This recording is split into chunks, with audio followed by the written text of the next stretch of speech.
मोदीजींनी सांगितले की सोनं घेऊ नका. आणि आता बघा ना, नेमकं धोंड्याचा महिना आलेला आहे, अजून लग्न सराई चालू आहे आणि मोदीजींनी सांगितलं की सोनं घेऊ नका. आता मग सोनं वाढणार आहे, 1 वर्षानंतर सोनं वाढणार आहे की 1 वर्षामध्ये काही दुसरं काही होणार आहे की 1 वर्षानंतर आपल्या भारत देशात सोन्याची खाण निघणार आहे की काय होणार आहे नेमकं? 1 वर्षापर्यंत सोनं खरेदी करू नका असं का बरं सांगितलं असेल? आता आपल्यासारख्या सर्वसामान्य लोकांच्या काही डोक्यात ह्या गोष्टी लवकर येत नाहीत की असं का बोलले असतील की काय रिझन असेल, मग काय करावं, सोनं खरेदी करावं की नाही करावं. आता नेमकं आम्ही सुद्धा सोनं थोडंसं सोनं घेऊया म्हटलं की असं काहीतरी पुढे येतं. एकतर मुहूर्तच लागत नाही घ्यायला, आज घेऊ उद्या घेऊ, थोडं स्वस्त होईल या चक्करमध्ये पार 1.5 लाखाच्या वर गेलं सोनं तरी सोनं घेणं झालं नाही. आणि आता सोनं घेऊया म्हटलं की असं काहीतरी पुढे येऊन गेलं. तर मग आता सोनं म्हटलं की बायकांचा एकदम हार्ड विषय असतो, त्याच्यामुळं मला तर म्हणजे इतकं हे झालं ना की सोनं घ्यायचं नाही. आता मग काय प्रकार आहे नेमका, म्हणून मग म्हटलं चला ह्या प्रकाराच्या तळामुळाशी जाऊन काय आहे ते नक्की चौकशी केली पाहिजे. आणि जर तसं काही नसलं तर मग आता एवढ्या मुश्किलीने म्हणजे नवऱ्याला म्हणवावं लागतं सोनं घ्यायचं म्हटलं तर, आणि ते पण रेडी होतात. म्हणजे आता सोनं घ्यायचं म्हणजे सोपं राहिलेलं नाहीये, खूप थोडे थोडे जमा करून असं घ्यावं लागतं. आणि हे सगळं करून जर अचानक कोणी सांगितलं की सोनं घेऊ नका तर मग खूप असं हे होतं ना की मूड ऑफ होऊन जातो, असं होतं. तर सोनं खरेदी करू नका हे सांगण्यामागचं कारण वेगळंच आहे खरं तर. मोदीजींनी ना त्यांना म्हणजे कुठल्या पर्सनल एका व्यक्तीला नाही सांगितलेले किंवा फक्त स्वतःपुरता विचार नाही करायचा, त्यांना पूर्ण देशाचा विचार करून त्यांनी हा निर्णय घेतलेला आहे की 1 वर्षापर्यंत सोनं खरेदी करू नका. याचा अर्थ सोन्याचा भाव कमी होणार आहे किंवा जास्त होणार आहे असं अजिबात नाही. ना की सोनं कमी होणार आहे ना की जास्त होणार आहे, त्याचं ते वाढायचं तर वाढणारच आहे, त्याचा काहीही संबंध नाही याच्याशी. तर प्रकार असा आहे की हे जे युद्ध चालू हे सगळं चालू आहे, ते तेल आयात निर्यात बंद झालेली, ते सगळं झालेले त्याच्यामुळे. आणि आपल्या भारतामध्ये ना जास्त करून निर्यात होत नाही, भारतातून वस्तू आयात होतात. त्याच्यामुळे भारताला त्या वस्तू ज्या आयात होतात त्या आपले रुपया देऊन त्या खरेदी कराव्या लागतात. आणि आता काय झालेले, डॉलर खूप स्ट्रॉंग झालाय आणि रुपयाची किंमत कमी झालेली आहे.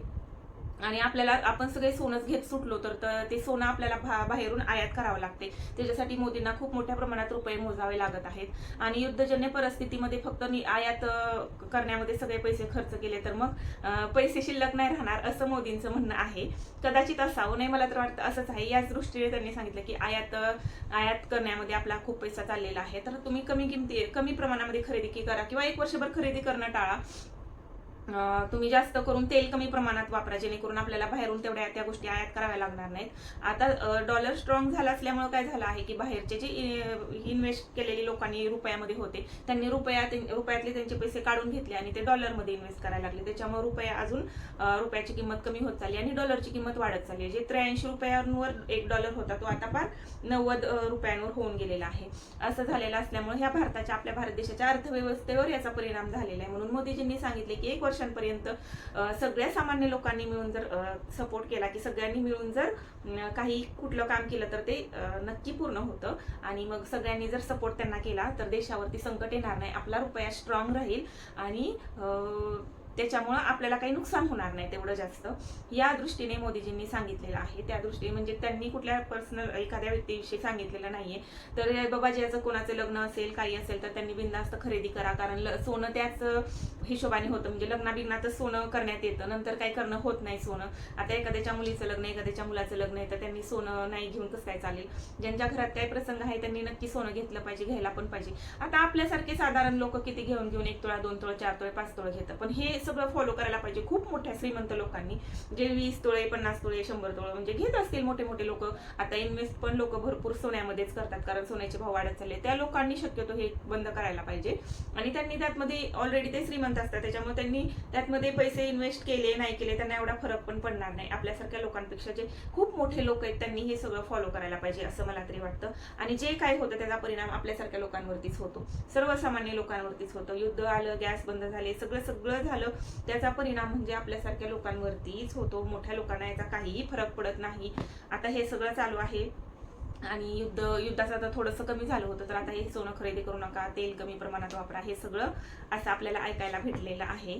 तर या भ्रमात राहू नये की सोनं महागणार आहे किंवा सोनं कमी होणार आहे की काहीतरी कनेक्शन आहे मोदींनी सांगितले म्हणल्यावर काय माहिती पुढच्या वर्षी 1 वर्षानंतर एखादी खाणच सापडते की काय, असं अजिबात नाही. त्याच्यामुळे ज्याला खरेदी करायचे आणि ज्याला खूप गरज आहे त्यांनी बिनधास्त करूनच घ्यावा असं माझं तरी म्हणणे. आणि मी काही असंच ढगात गोळ्या मारत नाही, मी पण भरपूर सर्च केलं, भरपूर लोकांना मेल केले, मेसेज केले, भरपूर जे स्पेशल लोक आहेत जे तज्ज्ञ आहेत या क्षेत्रामध्ये, त्यांचे व्हिडिओज बघितले, त्यांना मेल केले आणि त्याच्यानंतर हे सगळं बोलते की कारण बघा मला पण सोनं घ्यायचं होतं, मग नेमकं भानगड काय आहे मला पण कळणं गरजेचं आहे. म्हणून तर म्हटलं चला आपल्याला थोडीशी माहिती याच्यातली भेटलेलीच आहे तर सगळ्यांसोबत शेअर करावी म्हणून मी हा व्हिडिओ बनवला.